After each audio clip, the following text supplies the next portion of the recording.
बाबू जगदेव प्रसाद का यही विजन था कि अगर इस देश में आपको 90% की चिंता है, आने वाली पीढ़ी की चिंता है, उनके शिक्षा का, स्वास्थ्य का, रोजगार का, न्याय का, सम्मान का, हक और अधिकार का अगर आपको चिंता है, तो उस चिंता के लिए आपको एक राष्ट्रीय स्तर की पार्टी बनानी पड़ेगी। और राष्ट्रीय स्तर की पार्टी तभी बन पाएगी जब पार्टी में लोकतंत्र होगा। तो बाबू जगदेव प्रसाद ने बात कही कि अगर 90% का कल्याण करना है तो 90% का राजनीतिक दल बनाना पड़ेगा। बाबू जगदेव प्रसाद ने सीधी सी बात कही कि अगर आपको परिवर्तन करना है तो आपको सत्ता पर आना पड़ेगा। और सत्ता पर आने का और कोई रास्ता नहीं है। सत्ता पर आने का एक ही रास्ता है कि आपका राजनीतिक दल होना चाहिए। हो सके एक मजबूत राजनीतिक दल हम लोगों के बीच से बन जाए। और मैं यही बाबू जगदेव प्रसाद चाहते थे। वो चाहते थे 90% सत्ता में आए, इसका आध्यात्मिक, इसका सांस्कृतिक, इसका सामाजिक, इसका आर्थिक, इसका शैक्षणिक हर प्रकार का विकास हो। लेकिन विकास होगा सिर्फ और सिर्फ सत्ता के माध्यम से और कोई रास्ता नहीं है। जगदेव प्रसाद का जो दूसरा पक्ष है, एक तो विचारधारा का पक्ष है, उस पर बहुत बात होती है। दूसरा जो संगठन का पक्ष है, उस पर मैं जोर देकर कहना चाहूँगा कि बाबू जगदेव प्रसाद चाहते थे इस देश में 90% की एक राष्ट्रीय स्तर की पार्टी बन जाती है। देखिए, राजनीति पब्लिक को लेकर की चीज है। ये बाबू जगदेव प्रसाद ने समझ लिया था कि राजनीति कोई प्राइवेट प्रॉपर्टी नहीं है, इसलिए राजनीतिक दल कोई प्राइवेट लिमिटेड कंपनी नहीं हो सकती कि कुछ लोग सुनाने में ज़्यादा विश्वास रखते हैं, सुनने में विश्वास कम रखते हैं, तो ऐसे लोग सुना करके चले जाते हैं। और जब आप अपनी सुना करके ही जाओगे, दूसरों की सुनोगे नहीं, संवाद नहीं करोगे, समझोगे नहीं, तर्क नहीं करोगे, कुतर्क नहीं करोगे, वितर्क नहीं करोगे, तो कैसे फिर समाज को एक दिशा मिलेगी। तो ये दिशा देने के लिए बहुत छोटी गैदरिंग है, लेकिन इस गैदरिंग में अगर 5 लोग भी बाबू जगदेव प्रसाद के विजन और मिशन को समझ लिए तो समझ लिए कि वीरेंद्र जी का पूरा कार्यक्रम सफल हो गया। सिर्फ अगर 5 लोग भी समझ लिए। लेकिन दुर्भाग्य है कि हम लोग बातें तो बड़ी बड़ी कर रहे हैं। अब चूंकि मैं मुख्य अतिथि भी हूँ और तमाम बातें हुई हैं, तो मैं उसका स्पष्टीकरण भी देना चाहूँगा, क्योंकि उससे दिशा मिले। अभी लोग कह रहे थे कि भाई बिना धर्म सत्ता के राज्य सत्ता नहीं है। हम आपसे प्रश्न करना चाहेंगे कि आप धर्म सत्ता कब तक स्थापित करोगे कि इसके बाद राज्य सत्ता की लड़ाई शुरू किया जाए। इसके पहले आप क्या किसी राजनीतिक गतिविधि में भाग नहीं दोगे, किसी सरकार को कोसोगे नहीं। एमपी एमएलए बनने की जो चाहत है, आप किसी एमपी को, किसी एमएलए को माला फूल आज के बाद नहीं चढ़ाओगे। चाहे राजकुमार सैनी हो, चाहे नीरज मौर्य हो, चाहे बाबू सिंह कुशवाहा हो, चाहे उपेंद्र कुशवाहा हो, आप उनके पास नहीं जाएंगे। सब लोग मिलकर कहो कि भाई पहले धर्म सत्ता स्थापित हो जाए, तब राज सत्ता की हम बात करेंगे। तो मित्रों, हम लोग विमर्श को फटकाते बहुत हैं। अभी युवा ने हमारे लोग बात कर रहे थे कि दूसरे दलों में सब चाटुकारी कर रहे हैं। भाई, आपका स्वस्थ दल नहीं होगा, स्वस्थ राजनीतिक विकल्प नहीं होगा। तो हम आज युवाओं से भी पूछना चाहते हैं, हम हेमंत जी से पूछना चाहते हैं, कल आपको राजनीति करनी होगी तो आप कहाँ राजनीति करेंगे? आप कहीं न कहीं तो चाटुकारिता करेंगे। चाहे उपेंद्र कुशवाहा की चाटुकारिता करो, चाहे बाबू सिंह की करो, चाहे ऐसे बीजेपी की करो, चाहे सपा की करो, चाहे बसपा की करो, चाहे किसी की करो, कहीं न कहीं तो आपको चाटुकारिता करनी पड़ेगी। तो मित्रों, हम लोग ऐसी राजनीति ही क्यों विकसित कर रहे हैं कि हमको चाटुकारिता करनी पड़ेगी। बाबू जगदेव प्रसाद का यही मिशन था। हम लोग 90% की बहुत बात करते हैं। बाबू जगदेव प्रसाद के सांस्कृतिक सोच की बहुत बात होती है, उनके सामाजिक सोच की भी बहुत बात होती है, उनके आर्थिक सोच की बहुत बात होती है। उन्होंने जो सामंतवाद, मनवाद, सवर्णवाद, पूंजीवाद से जो लड़ाई लड़ने के लिए जो मार्ग दिया, उस पर हम लोग बहुत कम बात करते हैं।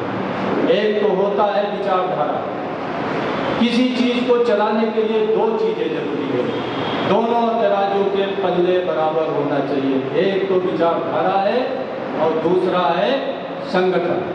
आपकी विचारधारा महान हो सकती है, आप पूरा इतिहास भूगोल पढ़े हुए हैं, आप बुद्ध को पढ़े हुए हैं, बड़े विद्वान हैं, आप अशोक को पढ़े हुए हैं, बड़े विद्वान हैं, आप चंद्रगुप्त के अखंड भारत के निर्माण की प्रक्रिया भी समझ लिए हैं, आप ज्योतिबा फूले को भी समझ लिए हैं, सावित्रीबाई फूले को भी समझ लिए हैं, बाबू जगदेव प्रसाद को भी समझ लिए हैं, लेकिन क्या समझने मात्र से कोई राजनीतिक दिशा तय हो पाएगी? संगठन भी चाहिए। तो बाबू जगदेव प्रसाद वही बात कहते थे जो गुरुजी अभी करुणा रोशन जी ने कहा कि बाबू जगदेव प्रसाद चाहते थे कि 90% का कल्याण हो, लेकिन उस कल्याण का जो टूल होगा, जो व्हीकल होगा, जो लक्ष्य तक ले जाएगा, वो संगठन ले जाएगा। वो सिर्फ और सिर्फ राजनीतिक संगठन है। आप किसी सामाजिक संगठन से, किसी धार्मिक संगठन से, किसी और तमाम संगठनों से आप सत्ता तक नहीं पहुंच सकते। लेकिन ये संगठन जरूरी है, इन संगठनों को डिनाई नहीं किया जा सकता। लाखों संगठन काम कर रहे हैं, बुद्ध के नाम पर, अशोक के नाम पर, ज्योतिबा फूले के नाम पर, बाबा साहब के नाम पर, पेरियार के नाम पर, स्वामी गाडगे के नाम पर, तमाम नारायण गुरु के नाम पर बहुत से संगठन काम कर रहे हैं। महासभा भी चलनी चाहिए, सैनिक महासभा भी चलनी चाहिए, शाक्य महासभा भी चलनी चाहिए, फूले माली जो भी महासभाएं हैं, गुरुवी महासभा, यादव महासभा, सब चलाते रहिए। लेकिन जो बाबू जगदेव प्रसाद ने बात कही कि अगर 90% का कल्याण करना है तो 90% का राजनीतिक दल बनाना पड़ेगा।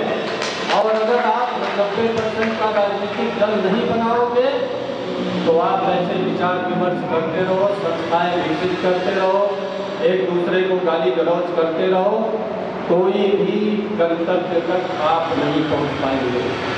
और हम लोग व्यक्तिगत प्रेरणा बहुत देते हैं। भाई एक सैनिक संस्थान, सैनी लोग पश्चिम के मालदार हैं। अभी भाई महावीर सैनी जी से बात मैं कर रहा था, भाई आप लोगों ने इतनी बड़ी संस्था खड़ी कर दी, इस पर करोड़ों रुपए लगा दिया, ये पूरे शायद भारत के और जगहों पर यह संभव नहीं था। आपने दिल्ली में एक असंभव काम करके दिखा दिया, लेकिन ये एक संस्था खड़ी हो पाई। इस तरह से देश में सैकड़ों संस्थाओं की जरूरत है, हर प्रदेश में जरूरत है, हर जिले में जरूरत है। लेकिन क्या हम बिना सत्ता के माध्यम से सारी चीज कर पाएंगे? हम अच्छी शिक्षा, अच्छी स्वास्थ्य व्यवस्था, अपना सांस्कृतिक एजेंडा भी, आप जैसी संस्कृति चाहते हैं सत्ता में आइए, किताबों में सिलेबस निर्धारित कर दीजिए, जैसा चाहते हैं रिसर्च में भाई आप आइए ना। ज्योतिबा फूले शोध संस्थान, सावित्रीबाई फूले शोध संस्थान, अशोक शोध संस्थान, चंद्रगुप्त शोध संस्थान, पाली शोध संस्थान, नारायण गुरु शोध संस्थान, जितने महापुरुष हैं सबके नाम पर शोध संस्थान बनाइए। और यूनिवर्सिटी में जैसे ये लोग शोध करा रहे हैं अपने महापुरुषों पर, आपके महापुरुषों पर भी शोध संस्थान हो, उस पर भी PhD हो। आज हमारे जो PhD कर रहे हैं बच्चे, इनको दिल्ली यूनिवर्सिटी सब जगह का अनुभव होगा। अगर ये ऐसा टॉपिक चूज करना चाहते हैं जो 90% की समस्याओं से संबंधित है, उनके सामाजिक, सांस्कृतिक, आर्थिक, उनके महापुरुषों से संबंधित है, तो वो टॉपिक अलॉट होने में भी इनको बहुत दिक्कतें होती है, नाकों चले चबाना पड़ता है।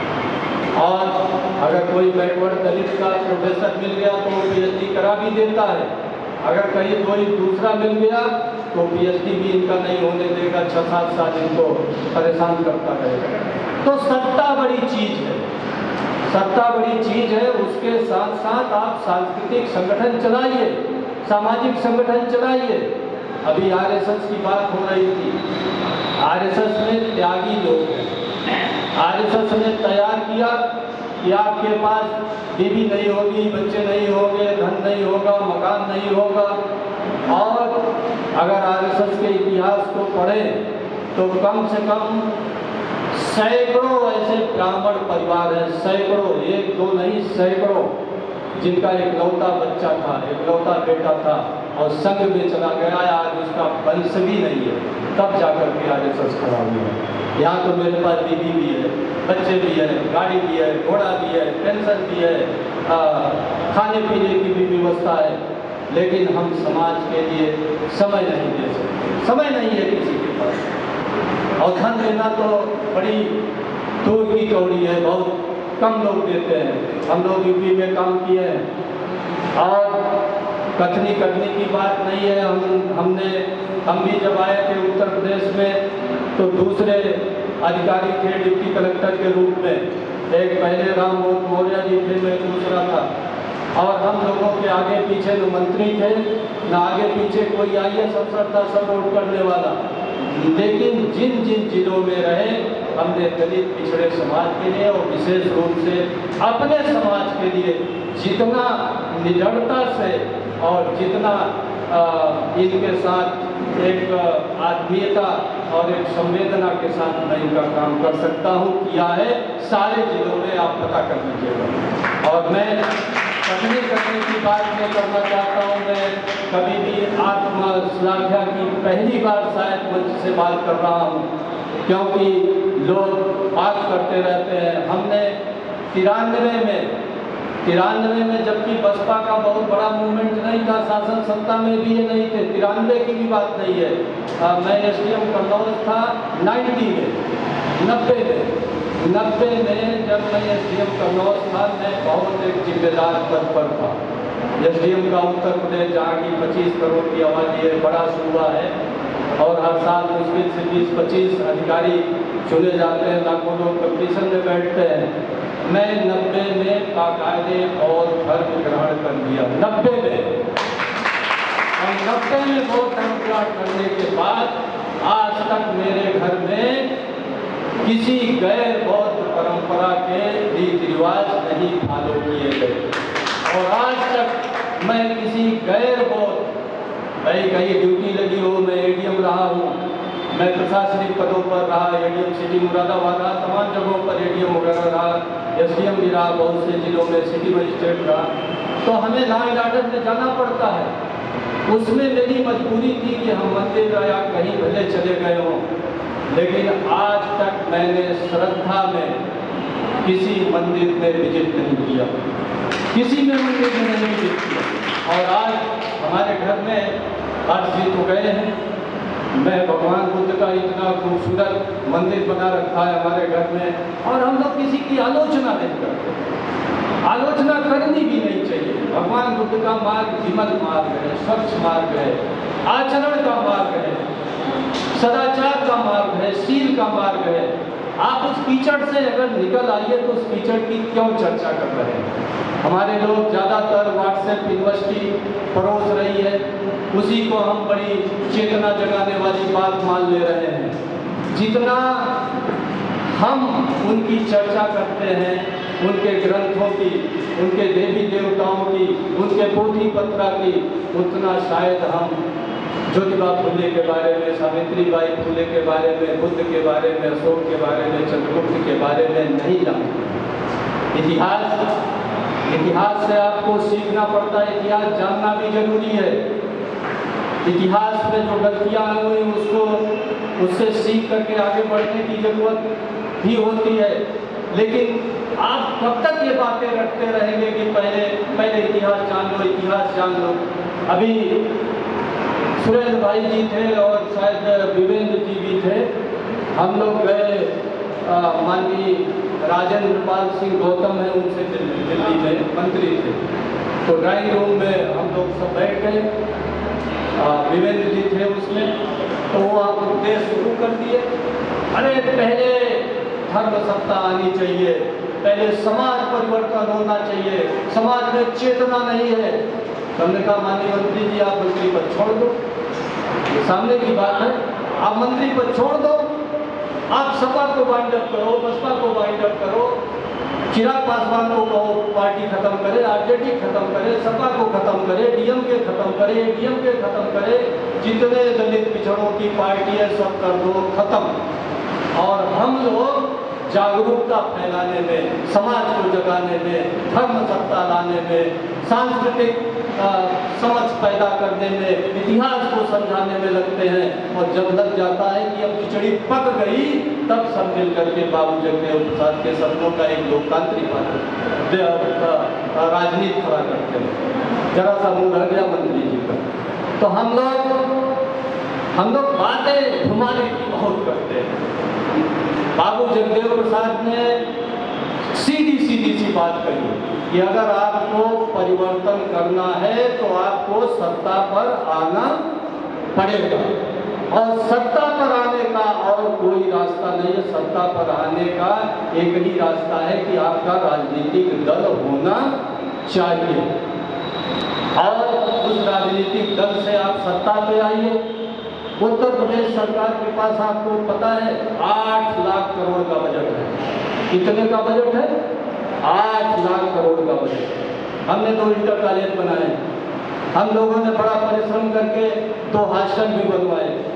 एक सोसाइटी से है, एक इलाहाबाद में है 2200 वर्ग मीटर में, और एक मुरादाबाद में 1800 वर्ग मीटर में सैनिक संस्थान के नाम से वो भी है, और वहाँ का प्रियदर्शी अशोक मिशन छात्रावास के नाम से।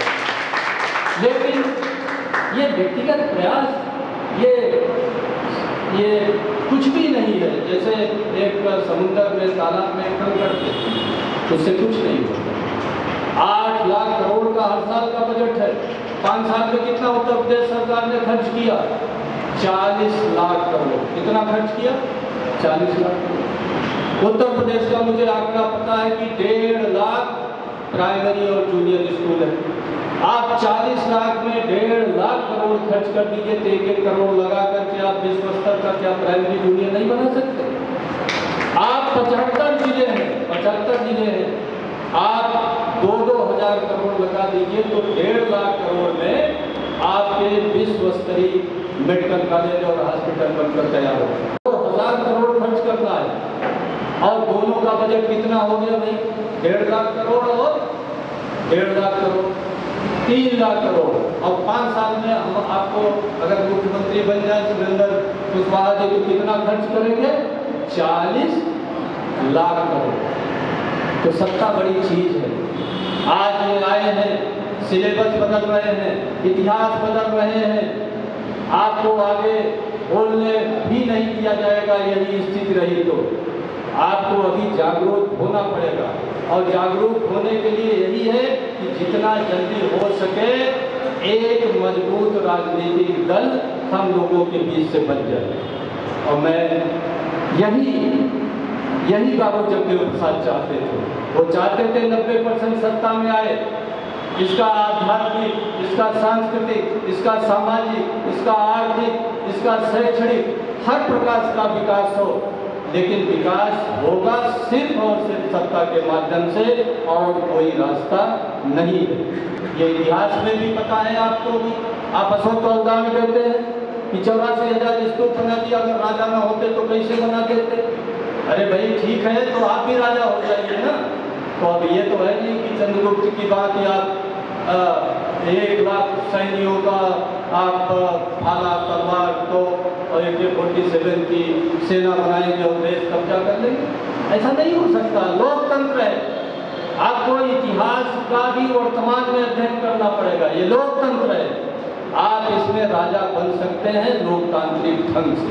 और लोकतांत्रिक ढंग का अर्थ हुआ कि आप एक राजनीतिक दल से ही राजा बन सकते हैं, और कोई रास्ता आपके पास नहीं है। इसीलिए बाबू जगदेव प्रसाद का जो दूसरा पक्ष है, एक तो विचारधारा का पक्ष हुआ, उस पर बहुत बात होती है। दूसरा जो संगठन का पक्ष है, उस पर मैं जोर देकर कहना चाहूँगा कि बाबू जगदेव प्रसाद चाहते थे इस देश में 90% की एक राष्ट्रीय स्तर की पार्टी बन जाए। और राष्ट्रीय स्तर की पार्टी बनेगी कब? क्या एक व्यक्ति को महान मान लिया? अभी लोग कह रहे थे हमें मजबूत नेतृत्व चाहिए, हमें चंद्रगुप्त जैसा नेतृत्व चाहिए, हमें अशोक जैसा नेतृत्व चाहिए। अरे भाई, लोकतंत्र में क्यों चंद्रगुप्त, अशोक और आप ढूंढ रहे हैं? लोकतंत्र में संगठन को मजबूत करिए। और आरएसएस ने यही पकड़ा। गुरु जी विश्लेषण करेंगे, बहुत संवेदनशील है, बड़ा अध्ययनशील है और बड़ा ऑब्जर्वेशन इनका पास्ट है। आप देखिए कि बीजेपी और आरएसएस ने संगठन को विकसित किया, उनके यहाँ व्यक्ति का कोई महत्व नहीं है, कोई महत्व नहीं है व्यक्ति का। आज उनको ताश के पत्ते की बात किसी को यहाँ, किसी को यहाँ, किसी को यहाँ कर दिया गया। लोग कहते हैं कि भाई उनका तो चित्पावन ब्राह्मण ही हरदम आजीवन आरएसएस का वो होता है सरसंचालक। अरे तो आप कहाँ मोहन भागवत और कहाँ आप, कोई तुलना है? वो तो त्यागियों के लोग हैं, ये अलग बात है, वो त्याग कर रहे हैं इस देश में ब्राह्मणवाद और ब्राह्मण संस्कृति की स्थापना के लिए। तो क्या आप भी उतना त्याग श्रवण संस्कृत, बुद्ध की संस्कृत, अशोक की संस्कृत की स्थापना के लिए क्या उतना त्याग करने को तैयार है? त्याग नहीं है, त्याग नहीं है। आज जो बाबू जगदेव प्रसाद चाह रहे थे कि 90% का राजनीतिक दल बने, तो बनेगा कैसे? उन्होंने जब दल बनाया सोशलिस्ट समाज का, तो पहली बार राष्ट्रीय अध्यक्ष बना दिया पीपी मंडल को। किसको बना दिया? पीपी मंडल को, यादव समाज के थे। दूसरी बार बाबूराम स्वरूप वर्मा से बात हुई, उत्तर प्रदेश के कुर्मी समाज के थे। तो इनका समाज दल चल रहा था, उनका शोषित दल चल रहा था, दोनों मिलाकर हो गया शोषित समाज दल। ये 72 में बन गया और उन्होंने खुद कूद करके राष्ट्रीय अध्यक्ष नहीं बने, बल्कि उन्होंने रामस्वरूप वर्मा को बना दिया। और जब बनारस में शोषित समाज दल का अधिवेशन हुआ, तो उन्होंने कहा कि आज उत्तर प्रदेश और बिहार के दो बड़े दलों का मिलन हो रहा है और ये शोषित समाज दल की नींव पड़ रही है। ये नींव वास्तविक अर्थों में पूरे देश के एक राष्ट्रीय स्तर के 90% के लोगों की शोषितों की पार्टी बनाने का ये आधार शिला रखी जा रही है बनारस में। ये उनके शब्द थे, उसको लोग नहीं समझते, उसको समझना पड़ेगा। देखिए विचार आपके कितने भी अच्छे हों, आप सैनी महासभा का गठन कर लीजिए, कुशवाहा महासभा, तमाम महासभाएं क्यों बदल क्यों 10 महासभाएं बनती चली जा रही हैं?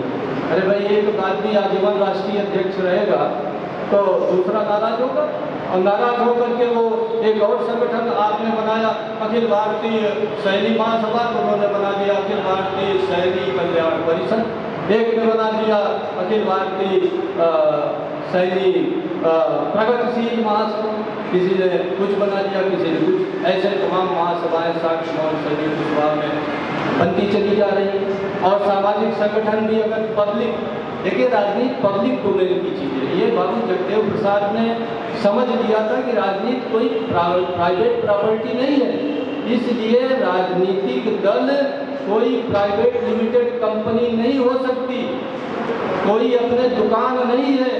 जैसे कुछ लोग यहाँ कहते हैं, हमने भाषणों में सुना है कि अरे भाई रामलाल दुकान खोले, रामलाल पूंजी लगाए, रामलाल माल लाए हैं, तो रामलाल आप लोगों को सब सर्वेंट रखे हुए हैं, तो आप अपना सर्वेंट का काम करिए, बाकी रामलाल डिसाइड करेंगे।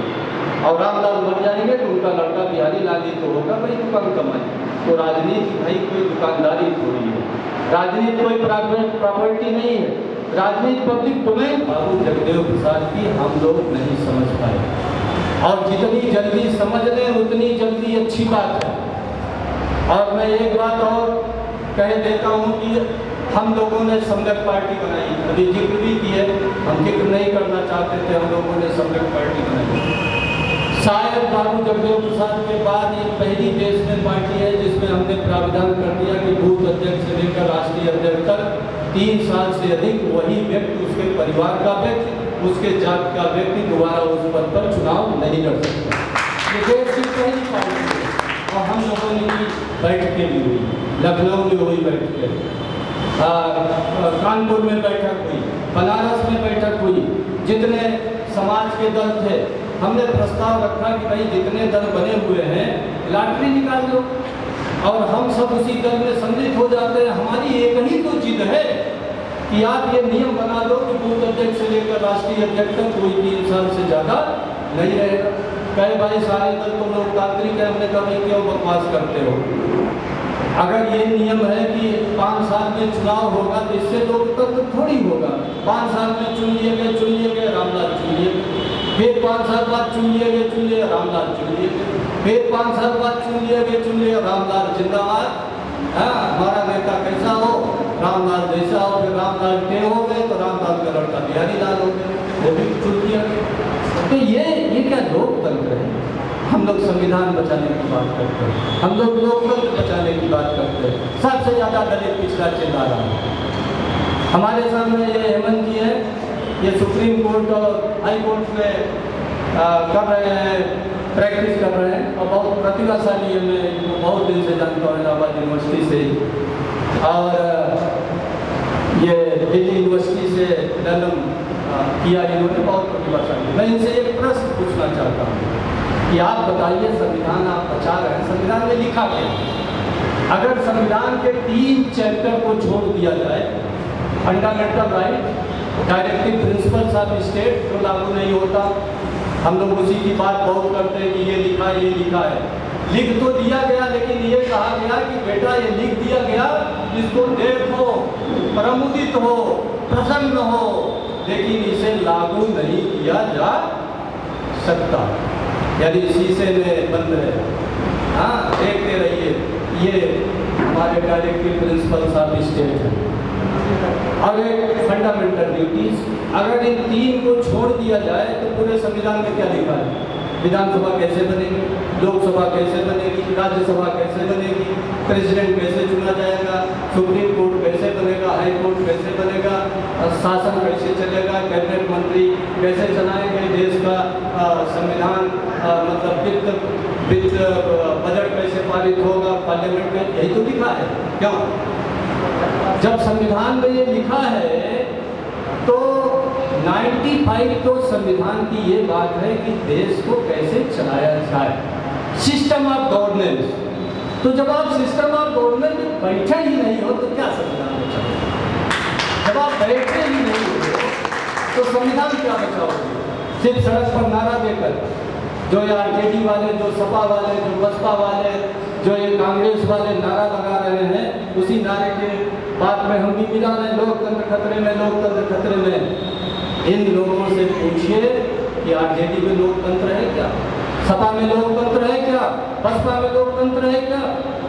84 में पार्टी बनाई बहुजन के नाम पर मान्यवर काशी राम जी ने, और 84 से लेकर 18 साल तक खुद राष्ट्रीय अध्यक्ष रहे, और उसके बाद उनकी शिष्या बहन मायावती जी। तो एक जात की पार्टी बन गई कि नहीं बन गई? तो अगर आप एक जात की पार्टी बनाएंगे तो बहुजन के नाम पर अगर कहा जाए कि आप लोगों ने पूरे बहुजन समाज को धोखा किया, तो इसमें क्या बुरी बात है? तो ये लोग संविधान बचा रहे हैं। 47 के पहले 1885 में कांग्रेस बना। मैं बाबू जगदेव प्रसाद के विजन की बात कर रहा हूँ। 1885 में कांग्रेस बनी तो 100 साल में कम से कम उसमें लगभग 50-60 अध्यक्ष बदले, और एक समय तो ऐसा था कि 1 साल में बदले। सिख भी हुआ, ईसाई भी हुआ, पारसी भी हुआ, जैन भी हुआ, ब्राह्मण भी हुआ, ठाकुर भी हुआ, छत्री भी हुआ, उत्तर का भी, दक्षिण का भी, तमिलनाडु का भी, सब जगह का हुआ। लेकिन 47 के बाद नेहरू खानदान ने पार्टी पर कब्जा कर ली, तो धीरे धीरे भाई खत्म हो गए। खत्म होते होते समय लगा, क्योंकि उसके साथ स्वतंत्रता आंदोलन का एक जुड़ा हुआ था, लेकिन खत्म हो गए और खत्म हो जाए। बाबू जगदेव प्रसाद का यही विजन था कि अगर इस देश में आपको 90% की चिंता है, आने वाली पीढ़ी की चिंता है, उनके शिक्षा का, स्वास्थ्य का, रोजगार का, न्याय का, सम्मान का, हक और अधिकार का अगर आपको चिंता है, तो उस चिंता के लिए आपको एक राष्ट्रीय स्तर की पार्टी बनानी पड़ेगी, और राष्ट्रीय स्तर की पार्टी तभी बन पाएगी जब पार्टी में लोकतंत्र होगा, और लोकतंत्र तभी होगा जब बूथ स्तर से लेकर के राष्ट्रीय स्तर तक बदलाव हो। इस बदलाव के लिए कोई तैयार नहीं है, इस बदलाव के लिए कोई तैयार नहीं है। और तमाम लोग कह देते हैं कि भाई हमें राजनीति से मतलब नहीं। अरे भाई राजनीति से मतलब नहीं तो इसका अर्थ हुआ कि आपको उत्तर प्रदेश के 5 साल में जो 40 लाख करोड़ का बजट है उसकी कोई चिंता नहीं, कहीं बढ़ जाए। और या बिल लेकर के रसीद लेकर के हम लोग भी और 40 लाख करोड़। भारत सरकार का बजट कितना है? 60 लाख करोड़ का। कितना बजट है? और 5 साल में कितना खर्च करेंगे? 60 को 5 में कर दीजिए 3 लाख करोड़। 300 लाख करोड़ भारत सरकार इस अगर आज हमारे पास राष्ट्रीय स्तर की एक पार्टी होती तो देश में हमारा प्रधानमंत्री भी होता 90% का। और एजेंडा संगठन का होना चाहिए, एजेंडा व्यक्ति का नहीं होना चाहिए। हमारे घर पर एक वरिष्ठ नेता से बात हुई, मैं नाम नहीं लेना उपयुक्त समझूंगा। हमारी उनसे बात हुई, उन्होंने कहा भाई आप लोग तो कुशवाहा समाज, मौजा समाज के लोग, सैनिक समाज के लोग किसी को नेता ही नहीं मानना चाहते। अरे हमने कहा कि भाई साहब आप नेता बनना क्यों चाहते हैं? आप क्यों बनना चाहते हैं? आप एक पार्टी विकसित करिए ना, एक संगठन विकसित करिए। हम उसके साथ में हैं, हम अपनी पार्टी का भी मर्जर कर देंगे, लेकिन हम आपको इतने साल नेता मान लें, भाई 3 साल मान लें, 5 साल मान लें, कितने समय तक के लिए मान लें? कुछ लोगों ने कहा कि भाई पहले मुख्यमंत्री तो हो जाए कुशवाहा समाज का, फिर देखा जाएगा। तो हमने कहा आज तक जो मुख्यमंत्री हुए हैं पार्टी के राष्ट्रीय अध्यक्ष का पद छोड़े हैं क्या? देश में कोई एक उदाहरण बता दो कि दलित, पिछड़ा, आदिवासी सूबे का मुख्यमंत्री हुआ हो और फिर कहा कि भाई अब की तीसरी हम राष्ट्रीय अध्यक्ष भी हो लिए, मैं मुख्यमंत्री भी हो लिया, अब भैया मैं दोनों पद छोड़ता हूँ, आज आप दूसरे बिरादरी के लोग, दूसरे जगह के लोग नहीं छोड़ता। ये सब बकवास की बातें हैं। इसलिए नीति, सिद्धांत और नियम से राजनीति चलानी पड़ेगी। यही बाबू जगदेव प्रसाद ने तय किया था कि आपका विचारधारा भी समतावादी, मानवतावादी, प्रगतिशील होना चाहिए और आपकी पार्टी भी उसमें भी समता होना चाहिए। आप बात तो 90% की कर रहे हैं।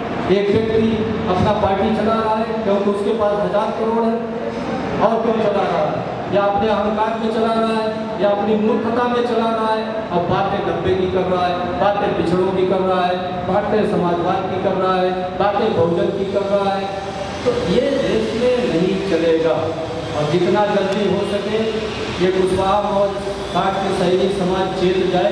हो सकता है यहाँ के समाज के लोग भी चाहूँगा कि इस देश में उत्तर भारत में 2 बड़ी जातियाँ आई थी। बाबू जगदेव प्रसाद को तो लोग भूल गए थे, उनकी राजनीति पर चर्चा भी नहीं होती। अभी भाई सुरेंद्र कुशवाहा जी कह रहे थे कि उनके शहादत दिवस पर पूरे दिल्ली में एक भी कार्यक्रम नहीं आयोजित किया गया। ये पहला कार्यक्रम है जो भाई महावीर शैली के छत्र छाया में आपके बीच में तो ये गंभीरता है अपने महापुरुषों के प्रति। तो उत्तर भारत में आप ही हो जिनके पास बड़ा इतिहास है, बुद्ध का, अशोक का, चंद्रगुप्त का, ज्योतिबा फुले का, सावित्रीबाई फुले का, बाबू जगदेव प्रसाद का, चंद्रशेखर चंद्रू का, तमाम ऐसे लोगों का इतिहास है। तो आप बड़ा दिल दिमाग करिए। लोग कहते हैं कि भाई हम लोग तांत्रिक पार्टी बना देंगे, हर जात बिरादरी का आदमी अध्यक्ष हो जाएगा, यादव तो अपना मुख्यमंत्री बनाता है, जाटव अपना मुख्यमंत्री बनाता है, या कुशवाहा इतना पक रहा है कि दूसरे को मुख्यमंत्री बनाते हैं। अरे आप जब दूसरे को मुख्यमंत्री बनाओगे तो आपके पास तो 12 सूबे हैं, कम से कम 12। किसी जात के पास है 12 सूबे? हमें बता दें।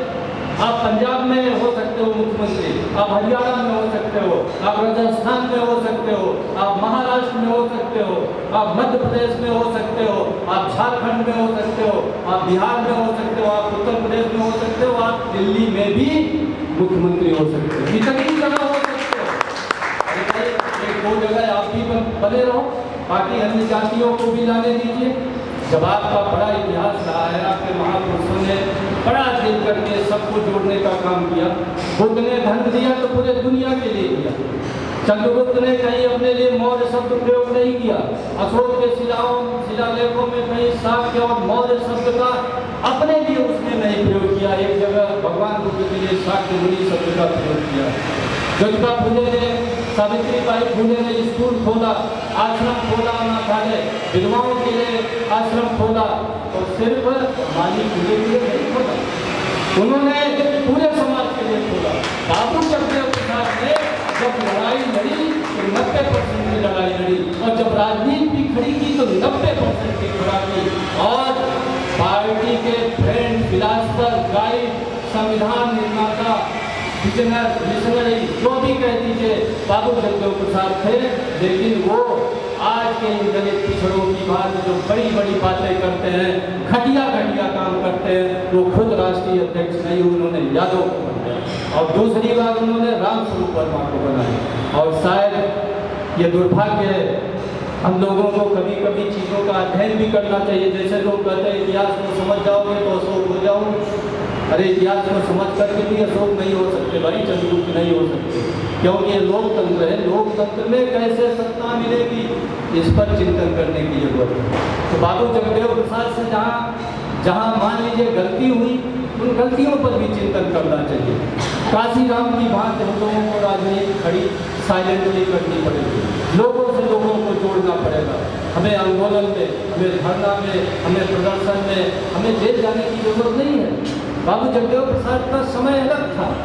शायद अगर आप हमारे लोगों के बीच नई पीढ़ी नहीं जानती होगी, जो हमारे पुरानी पीढ़ी के लोग हैं वो जानते होंगे कि स्वतंत्रता के बाद कांग्रेसियों ने किस ढंग से इस देश में सामंती अत्याचारों का एक पूरा सिलसिला शुरू किया। और दामर ठाकुर और बिहार के गुड़िया और उत्तर प्रदेश के भी किसी को सुकून से नहीं जीना देना चाहते थे। तो उस समय संघर्ष की स्थिति, आज वो स्थिति शायद देश में नहीं है, धीरे धीरे ये समाप्त हो रही है।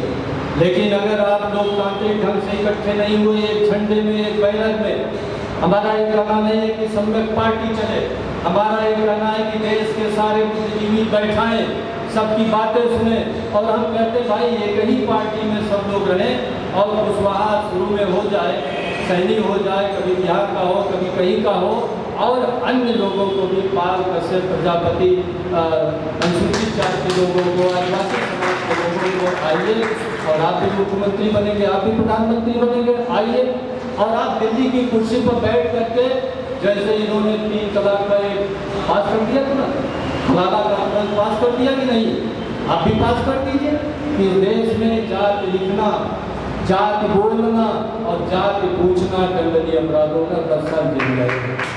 आप बना दीजिए, आप फूले के नाम पर विश्वविद्यालय बना दीजिए, जैसा मैंने कहा अशोक के नाम पर बना दीजिए, चंद्रशेखर के नाम पर, जगदेव बाबू के, जैसा चाहिए समाज बनाइए, जैसा चाहिए संस्कृत बनाइए। राज सत्ता सब कुछ तय करती है, सब कुछ तय करती है। आप बोलेंगे कि नहीं बोलेंगे ये भी तय करती है, आप क्या बोलेंगे ये भी तय करती है, और आप कैसे बोलेंगे ये भी तय करती है। और अगर हम लोग न जगे, इस ढंग से टुकड़े टुकड़े में विभाजित रहे, टुकड़े टुकड़े की असली गैंग तो हम ही लोग हैं, बातें बड़ी बड़ी करते हैं, विविधता में एकता की बात करते हैं।